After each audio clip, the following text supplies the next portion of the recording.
Hello, Top Dogs community. I'm Stream Arcadad. And I'm Kit Clausen.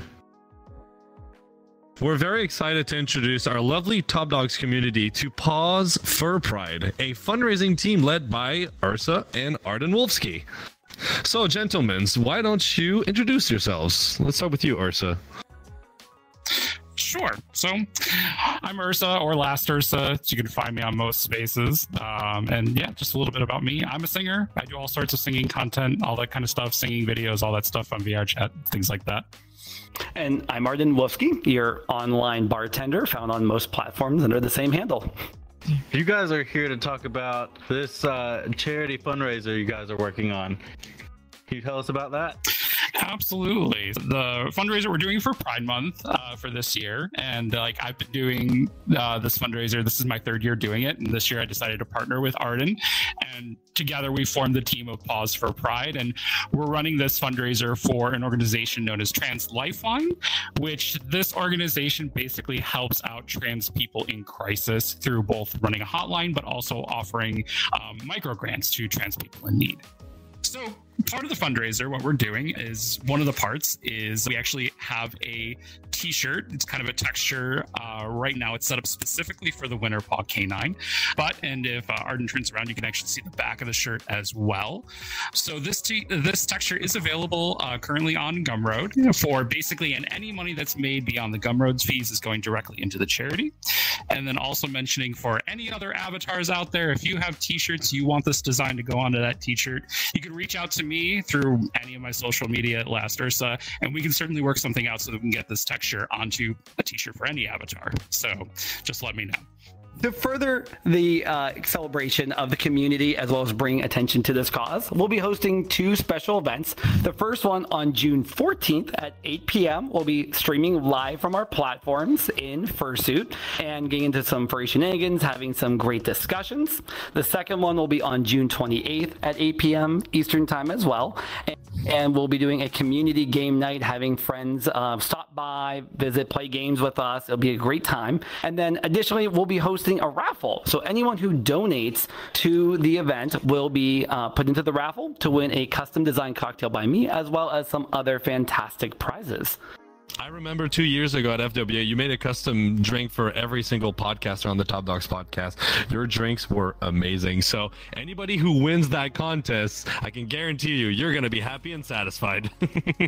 Drinks? I did. Oh my god. Wait, that's one's for me? Mm-hmm. Or everybody has a different... No way. Are you kidding? You guys, you made a different drink for every one of us. I'm the drippy boy. Okay. That is fucking awesome. You can just mark it down. Slide it right here. Fictitious. You're working it for sure. Fictitious Grumpy. There we go. You will slide it this way. A double. What? Oh, thank you so much. It was a lot of fun working with you guys to make those. They're fantastic drinks as well. But yeah, anyone who donates, just please make sure to include your username and the best platform to reach you in the message section, can't talk, on the donation page. To be able to join us for either of these live events, be sure to check out both Arden and my social media. We'll have links to both our TikToks or our Twitch stream channels so that you'll be able to join us and hang out with us. And we really look forward to seeing you at these events. Also, a big thank you to the Top Dogs crew for having us here to help spread the word. We really appreciate it, and all that you do for the community as well. Yes. Absolutely. We love helping out, and if we can reach out as many people as possible for this charity event, that's going to be a good thing. It's going to be a win for everybody. Yes. Absolutely. Absolutely. Happy Pride Month, everyone. Yay, Pride Month. Gotta end with a good video. Oh, I've been wanting to test something before we start recording. It does. Oh. Wait. Who's this imposter? Hey. Oops. Kit. Oh no. Oh. You did it again. Oh, are they? They might. Oh, yeah, they're on your side. Oh, okay. Okay. So it's a gesture. Hello, everyone. In today's Top Dogs podcast episode, we're exploring the fascinating journey of being a brony to becoming a furry. We'll uncover the origins of our interest in the brony community and the impactful moments that led to our transition. Join us as we explore the connection between these two fandoms, discussing themes, values, and personal experiences. Sit back and relax and tune in for a fun and lively discussion on our journey through the brony fandom. I'm Stream Arcadet. I'm Toffee Buttercow. And I'm Moo. So I hope you two are having a fantastic day. Now, I will note that I don't know much about the brony fandom. This is why today, in today's episode, I'll be moderating, and you girls are going to be doing most of the talking. Whiplash was supposed to participate in this episode, but for personal reason, he was not able to attend. Please, Whiplash, take care of yourself, and come back when you're ready. So we'll start off first. How did you first become aware of the brony fandom, and what was your initial reaction to it? Tofi, why don't you start? Alright, so I was first introduced to the brony fandom because my brother had sent me a pony meme back in 2011, 2012, and I looked at it and like, what is this? Like, I get it, I'm a girl, but come on, little kid show? That's kind of not my thing. But then I started like deeping like further into it, like, you know, this might actually suit me well, so I just kind of rolled with it, you know? Even though I was super hesitant at first, but I was looking at my options and I created something, and it, kind of stuck with me for like a solid 8 years. Wow, really? What about you, Mumu? When the fandom started like actually starting stuff and lots of people were flocking to it, I was actually still a kid. I'm quite younger than a lot of the group here. So I was like middle school to high school at this and I was on this app on iOS called Drawcast. And I started seeing people's ref sheets for like their pony sonas and like role plays and stuff like that. And I saw them and I was like, wow, you know, these sonas are really cool. I want to make one myself. And so I started like designing a sona for me. And I started like getting involved with a lot of the people who were like actually like watching the show and creating content.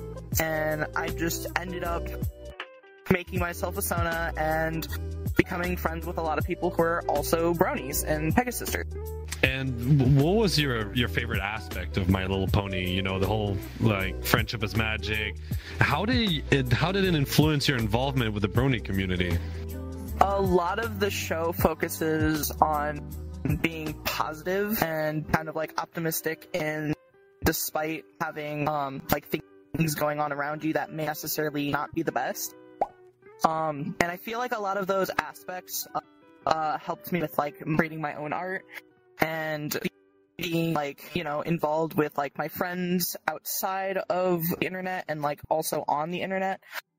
I feel like a lot of it was just really impactful, and it actually had some teachings that did in the end help me navigate some like relationships and stuff.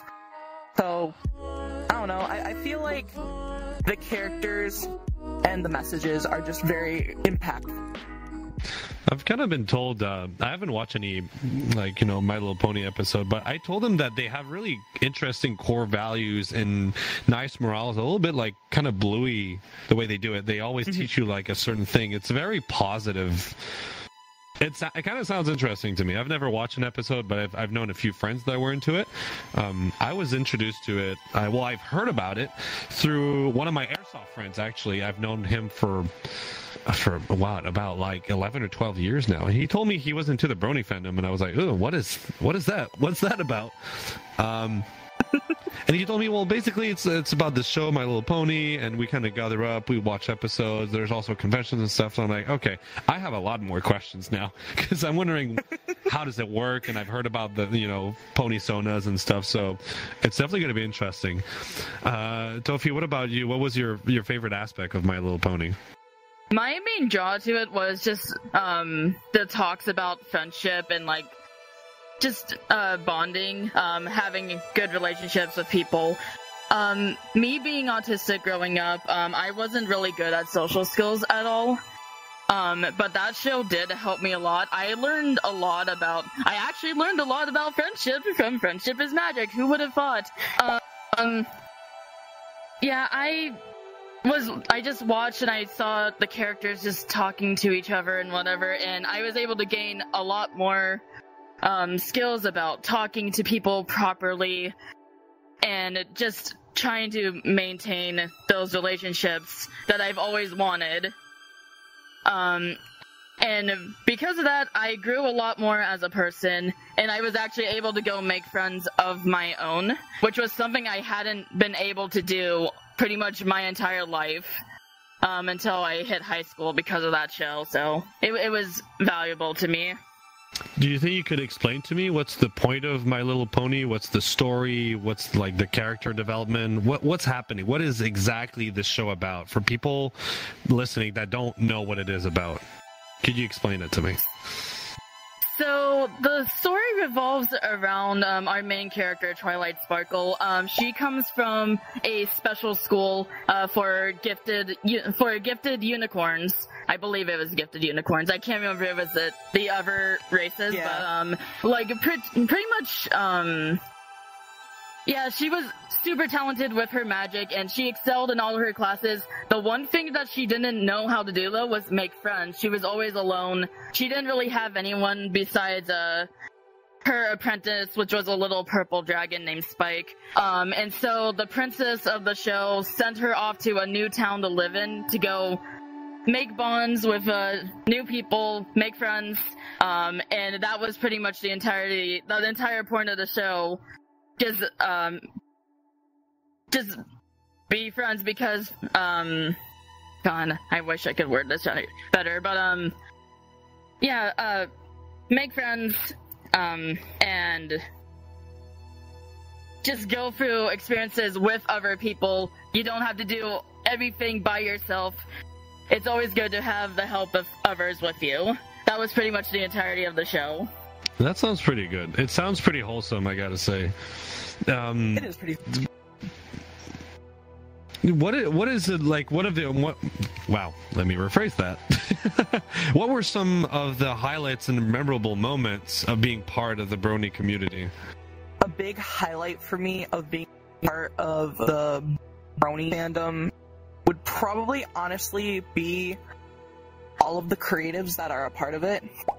If you go and look at a lot of furries today, a lot of them were artists that came from the Brony fandom, and same with music artists. Like, you could point out the Living Tombstone, you could point out Wooden Toaster, you could point out just like a big handful of Bronies that from one fandom moved on and became a furry.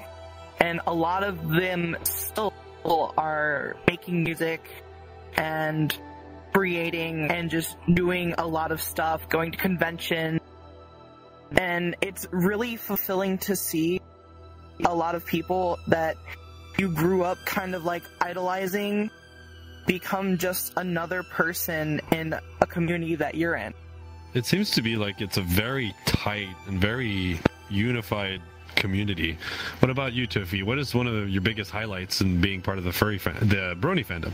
So, I actually was able to go into high school seeking out friends that shared similar interests, because I was mainly looking for people who also watched the show, since I found out about it when I was like ending my middle school era. And I did manage to finally get a group of friends to actually hang out with me, and we talked about it. I met my best friend from being a Brony. I met my first boyfriend from being a Brony. Of course, all of that was in the past.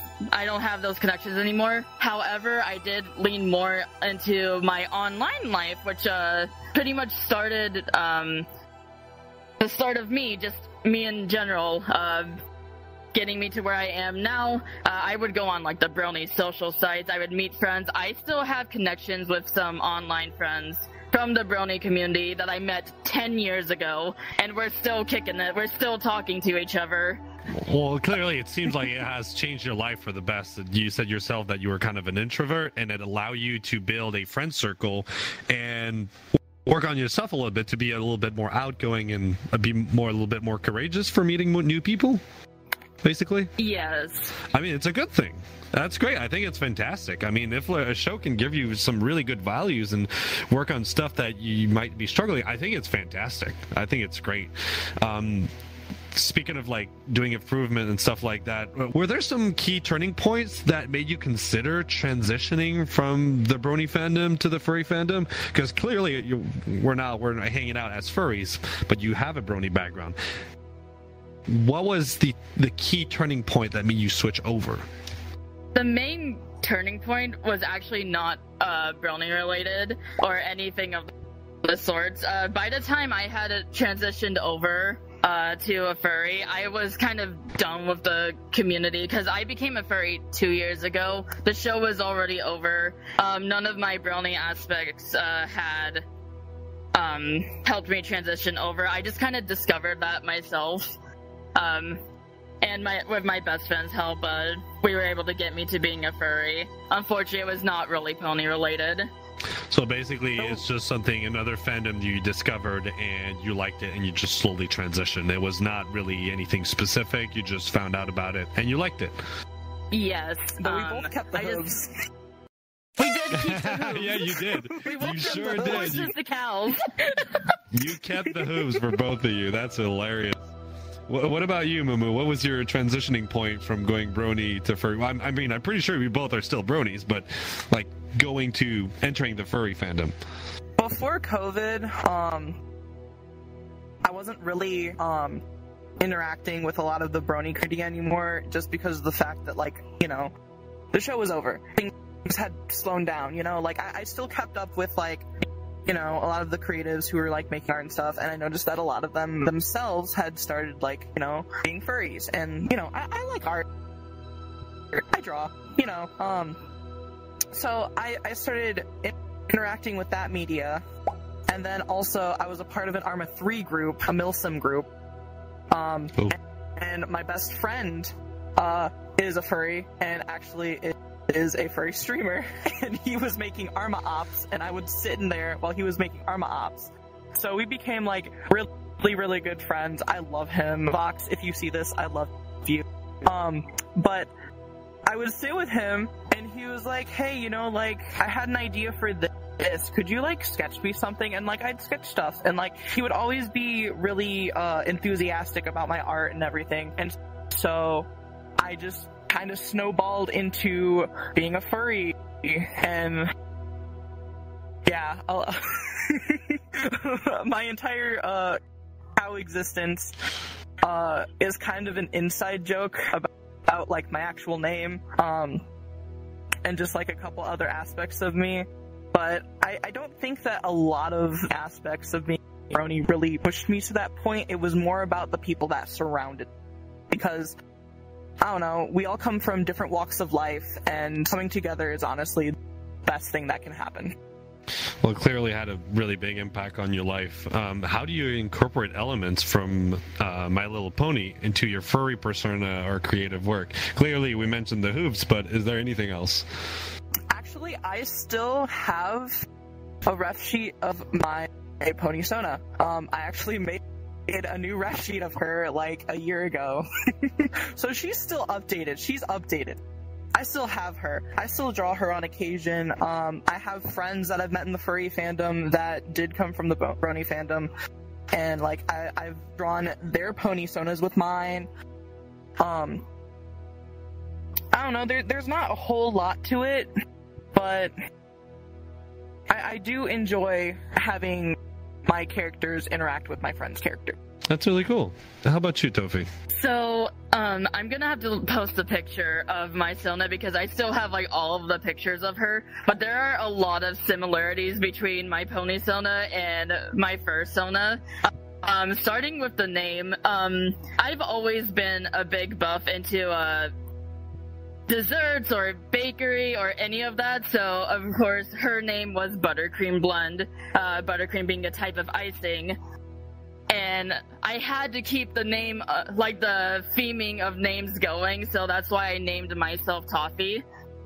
When it comes to looks, our color schemes are pretty much almost the same, except that her hair is like dirt blonde, and I have like the light blonde going on. But we look very similar. Like the eye colors are almost the same. Coat color definitely the same. She doesn't have any markings or anything special. We're both very short. I made her a Shetland pony, which is like one of the smallest breeds of horses that you can get, and I'm a Jersey cow, which is probably one of the smallest breeds of cow that you can find on Earth. I kept a lot of things. What? That's really interesting. That's really interesting that your old pony Sona is similar to you, but my old pony Sona is like nowhere close to like any sort of likeness of this. It's polar opposite. Polar opposite. Nowhere near. Very different. You know, it's kind of like. It's like the motto, yeah. People like get alike, and then like opposites attract. Like you're both side of like that proverb.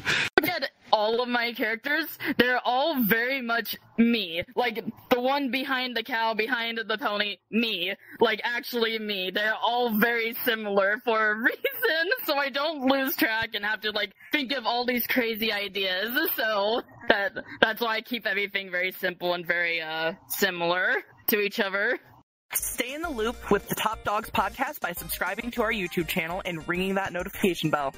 Follow us on your favorite podcast platform and hit that follow button to get notified about every new episode. Show your love by leaving us a quick review and rating, and connect with our community on Discord and Telegram. You'll find all the links in our link tree below, and thank you for your support. Hey, Top Dogs fan, want to snag some awesome perks while supporting us? Check out our server subscription on Discord or Patreon. Become a podcast supporter and get exclusive behind-the-scene footage, join supporter meetups, and use custom hand-drawn emojis featuring the Top Dogs team, and chat with the podcast team and the fellow fans. Plus, don't miss the new After Dogs show for mature audiences only at $2.99 a month. Craving more? Upgrade to the Podcast Supporter Plus for $5.99 a month, and enjoy episode voting, suggest podcast episodes, and join our live audience without the need of a VR chat account or VR headset, as we now stream the live audience on our Discord server. Plus, get exclusive sneak peeks of upcoming ideas, merch drops, and much more in the future. There's no obligations to join these subscriptions, but your support genuinely makes a huge difference and for our team. And to those who've already subscribed, a heartfelt thank you from the bottom of our hearts. For this week's question of the week, if you had the option to change your fursona to a pony, what species would you be? Pegasus, unicorn, or earth pony? Justin the Fire Wolf Dog says, definitely Pegasus, because I used to be a fan of Rainbow Dash, and I also love to fly very fast and swifty. I gotta admit, I love flying too. Rojo the Demon Wolf, unicorn, possibly because of dark magic. That's definitely interesting. Moltegas says, I would pick a unicorn for magic, but I don't know if I could stand listening to Always by Erasure 24/7. Bodhi says unicorn because it shows how happy I can be. Absolutely. You have really good positive energy, Bodhi. Rishinko says unicorn because magic. Lol. Magic lol. What about you girls? What would you pick? Pegasus. I like wings. Wings are cool. Like, who doesn't want to fly? I agree. I would do the same thing probably because I love flying. If I could fly whenever I want, that would be amazing. You wouldn't have to like have a car unless you really wanted. You could just fly somewhere and like, boom, you're there. The convenience for me. Exactly. Tops it. The magic is cool, but the convenience. Unless you're a unicorn that wishes to have wings. Does that work? That would be an alicorn. An alicorn. Okay, that would definitely be subject for debate. I think that could be very interesting. What about you, Tofi? So when I was first creating my character, I wanted to be a Pegasus. I did a test run of it, only to realize that unless I'm on a roller coaster or whatever, I'm actually afraid of heights, so I'm staying on the ground. I'm an earth pony. I want to go fast on ground. I don't want to fly. Oh my god. That's awesome. That's really funny. All right, then. Oh boy. Well, I'm kind of curious. Do you guys see any overlaps between the values and themes of My Little Pony and those of the furry community? Why don't you get us started, Tofi? Computing. Rebooting. I had to reread the question 3 times. Coffee.exe has stopped working. I honestly thought we were continuing. I'm not ready yet. Boomoo, please go first. Okay, I'll go. I do see a lot of overlap with values and stuff like that, especially when it comes to the sense of community. There's always been just a wide variety of people that come from different backgrounds, different groups, whether you're, a part of the upper class, middle class, whatever, anything. When you become a part of a community like the Brony fandom or even the furry fandom, a lot of that just kind of drifts away because you tend to end up seeing a person just for who they are. Because we create these caricatures of ourselves to represent us, and even though they might not strictly be exactly who we are, I feel like what it does is it gives us the ability to forefront the aspects of ourselves that we would not be able to otherwise express. So if you're anxious, you might feel more comfortable online being on VR chat, You might feel more comfortable to do something like this and talk to more people and get involved if you don't have to really show your face and be out in front of a crowd. And it honestly just brings a large sense of community and support, and I really enjoy that aspect. I'm still relatively new to the furry community. Again, I started 2 years ago. So there is a lot for me to learn about just the whole furry community as a whole. But from what I have experienced, community does play a big part of... That's what I value most, just community and meeting the friends. I'm gonna sound like a broken record. I've said it multiple times. Friends do matter in my case. With me going in, I started off small, and then I met more people, and more people, and more people, and now I'm here, and I'm very thankful for what I've learned from all the values and stuff from when I was a brony, and then taking what I could and moving it over to when I became a furry. I feel now I'm more prepared to go into something that I can really fit myself into being a furry, as I am becoming more and more of a furry, every year. Now, we just talked about the similarities. What about, what are the clear things that are clearly a difference between the two, the bronies and the furries? I honestly don't see anything different at the time. Again, still new to this. Don't know what I'm really getting myself into here. Hopefully, I'll figure out the differences someday. I mean, the fact that not everybody's a horse, I guess that's one difference, right? Yeah. There's all different types of animals going around here. That's all I can really think of. We're all not horses. Let's go. We're free. Woo! Well, not quite. We're still stuck with them hoofs. Drama happens in every fandom, right? It does. It really does. Absolutely. I would say that there is a difference in the type of drama that happens with furries versus the type of drama that happens with bronies. Because, when you're in, the brony fandom, it is really close-knit, and if something that is said isn't true, it will spread like wildfire. Like, it's one thing to see drama in the furry community because you typically see, you know, call out posts and stuff like that. Or you see, you know, bewares for like different artists and stuff like that. And you'll see these things, but with the Brony fandom, I've noticed that it's hard to get away from that a lot with just a lot of drama. There's just a lot of it. Is it because it's smaller? It's a smaller community than the furry fandom. That way, like, the information stays longer around. It doesn't spread as much, and it stays really contained into a group of people. It does kind of stay a little contained, but once it's there, it doesn't leave. Would you say people tend to hold grudges, or like? Yes, very much so. Very much so. Absolutely.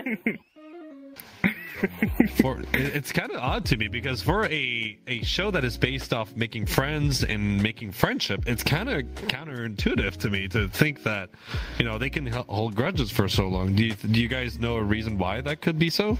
I feel like, just like any community, there will be bad people, there will be bad apples, you know, there's always going to be someone there that creates problems under the guise of wanting to be accepting and friendly, and yeah. So, quite frankly, just be careful who you interact with, because it could go either way.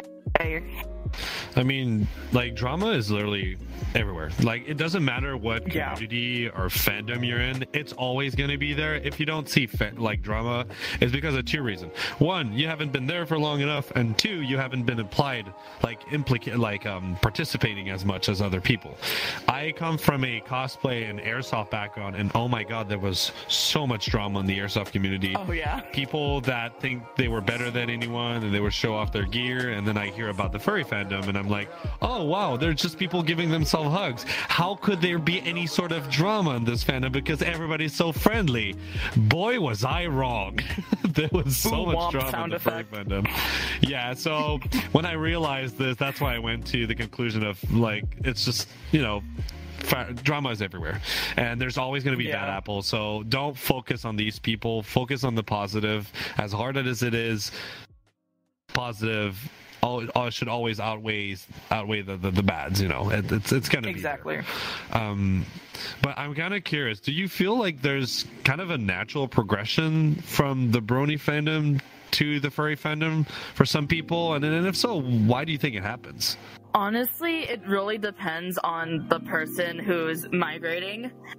It depends on what steps they take to move over, because you could be like me, where I was in the Brony community and then I stopped a little over 3/4 of the way through. I just went solo.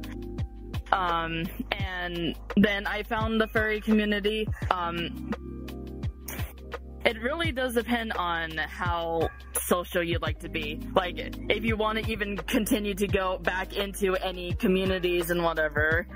If you want, like, I guess the Brony community was a trial run for a lot of furries, it sounds like. Yeah. Yeah. Trial run. I was thinking of, like, should I go back into it? And then I realized, wow, I'm lonely doing solo stuff. Yeah, I'll go back into I'll go into the furry community. Let's try it out and see if I can do better this time. And that was pretty much it. I feel like the progression, very much so, is just like any furry, I guess. Because I know we had an episode about this, where we talked about, like, different medias that got us into being a furry, and I feel like it's very similar, because I was interested in, like, The Secret of Nim, I was interested in, like, Disney's Robin Hood, you know, like, I don't feel like me being interested in My Little Pony really changed that kind of progression, because they're all anthropomorphic animals, you know, they all have human characteristics, they all have human aspects, you know. The timeline's different for everyone, but I really don't feel like it was super different to the point where you could just, like, chop it, and then push it to the side and be like, oh yeah, this is 100% different than this one. Because they're really anthropomorphic animals, let's be honest. I'm kind of curious. Like, I've noticed, like, Brony, like, My Little Pony, they're on 4 legs. When you guys make your Brony Sona, your Pony Sona, if I'm saying this correctly, wow, I feel like an idiot. Like, do you draw them on all 4 legs, or are they into an anthropomorphic form? It really depends on the artist, quite honestly, because there are a lot of people who are bronies and Pegasisters who do draw their ponies anthropomorphized. I'm not one of them. I personally like the look of the, 4 hooves all on the ground. Because, like, I don't know, the joint aspects is, like, really cool to me. I feel like it adds to the character. But, it really does depend on the artist, or, like, who you're commissioning, or just, like, the style of what someone wants. Because you could go either way. Yeah, I was also the person that, had all 4 legs on the ground, because... just like a majority of, like, a good half of furries, like, oh, I was originally a furry hater, oh, I didn't think I was gonna get into that. So every time I saw, like, the anthropomorphic, ponies, I'm like, wow, that's leaning into furry. I didn't want to do that at the time. That didn't seem like a me thing, and I felt it was too weird. Look at me now. Woo! But yeah, I just yeah, surprise! I prefer the original style look of the ponies. What advice would you give someone in the Brony fandom who's curious about joining the furry community? Why don't you start, Momo? Don't be scared. We're all nerds, okay? You have interests. We have interests. Everyone has interests. Yours happens to be ponies? Whatever. Come on, join us. Come on. Right here. Come here. Right here. Yeah, come on. We're waiting. Come here. Come in the furry fandom. Join the dark side. Come here, join the dark side. Oh boy. Alright. Okay, Bronies, listen to me. I know, the Brony fandom was one hell of a ride. Okay, furries are kind of the same, but just take it slow. I know you probably want to take a break from just joining into the next fandom, but from my time here, it's been wonderful so far. I feel like you'd have a lot better time here if you come into the present and become a furry, instead of staying in the past and just staying as a brony. There's all sorts of new experiences you can introduce yourself to. I say just come on over. It's fine. You're not alone in this. You'll be okay. Just come on. Come here. All the hugs. Come here. Join us. I was actually surprised when we brought up the idea of doing an episode about the Brony fandom. I was surprised how many people on the Dog staff they actually come from the Brony fandom. I was actually surprised to a point where it deserved its own episode, and I think that's just great because the furry fandom, we include everybody. Now, I have another question. What about Brony cons? Is that still a thing that exists nowadays? Yes. Or yes. They do? Oh, wow, that's cool. Can you tell me a little bit about it? Just a few minutes. In fact, the most recent con that happened was like last weekend, and it was Windy City. Windy City, like Chicago, the Windy City. It was Winnie, like horse Winnie. I saw that there was like a lot of special guests and stuff, and it's honestly really similar to how fur cons are. You go hang out with friends, go do stuff, go to panels, go to merch, dealer's den, whatever. Is there a costume over there as well? Costumes? Oh yeah, no, people would specifically like get fursuits of ponies. They would just go to the same fursuit makers like, hey, can you do ponies? Cool? Yeah, alright, can you make me like a $6,000 suit of my Sona? So it's pretty much the same thing. Of course, yeah. I've never been to a pony con, so I actually didn't know they were still going. I thought all of that died in 2020. No, they're still going. So, I've never been to one, so I wouldn't know. That's super interesting. I didn't know there was still a thing. I didn't even know actually, like so you guys said earlier that the whole My Little Pony, the show ended in, I'm guessing 2020. That was when the last episode aired, or? I think so, right? Yeah, it had a 10-year run. It was like 10 years of just the show. It had to have ended in like early 2020. You've evolved a lot through the Brony fandom, you know, being more out there, socializing. How has that and the furry fandom help you influence your personal growth? With all that I've learned so far from back when I was a Brony and now being a furry, socialization has gone up. It was like down here all the way up here. Like, I'm more social. Trust me, if you were to talk to me 5 years ago, I would have never done anything like this. I wouldn't be like on this stage or any of this. I wouldn't know any of you. I would just be in the corner, being a hermit, like always. I'm very glad of my own personal growth when it comes to socialization. That was like the main thing I got from it. Oh, that's fantastic. I'm really happy for you. I think it's great. What about you, Mumu? So if you watched the previous episode or you were here for the previous episode, I had a pretty harsh childhood. It was not the best, but quite honestly, I kind of just attached myself to the Brony fandom, and I was able to, quite frankly, have an escape, kind of. And it really did help me come out of my shell. It helped me, you know, be a little more social, like how Toffee was. I didn't like talking to people before. Quite frankly, I just kind of kept to myself. But being in the fandom, I was able to grow as an artist and as a person, and quite honestly, I am happy that I had joined. Because if I was not there, and I had not started that path, I also would not be here. Because I also wouldn't have reached out to people, I also wouldn't have gained the friends that I did, I wouldn't know Toffee, I wouldn't know you, and I wouldn't know, quite frankly, anybody on this team. And you all mean a lot to me, and I honestly could not imagine life today without any of you guys. I love you guys, genuinely. Oh, I love you too. Thank you so much. You're amazing. It's fun to have you on the team. You both of you girls are absolutely fantastic. It's fun to hang out. I'm glad we got to hang out for real at FWA 2024. That was a blast. That was really fun. Hell yeah. That was awesome. All right. Well, I think we've reached the end of this episode. Did you guys had anything else to say you wanted to add to this episode? Don't be afraid to have new interests.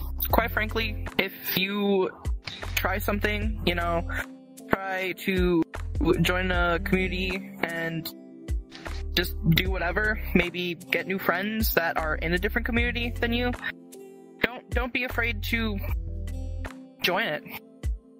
There's a lot of cool people that you can meet, there's a lot of cool things you can do, there's a lot of cool events, and don't let stigma keep you back. Well, thank you girls so much for answering these questions. I've sure learned a lot. I hope you guys listening right now learned a little bit more about the Brony fandom. On that note, I wish everybody to have a fantastic day, a fantastic night, a fantastic evening, a fantastic morning. We'll get to see you guys next week. And on that note, take care, everybody. Have fun. Enjoy life. Bye-bye. Bye-bye. Bye.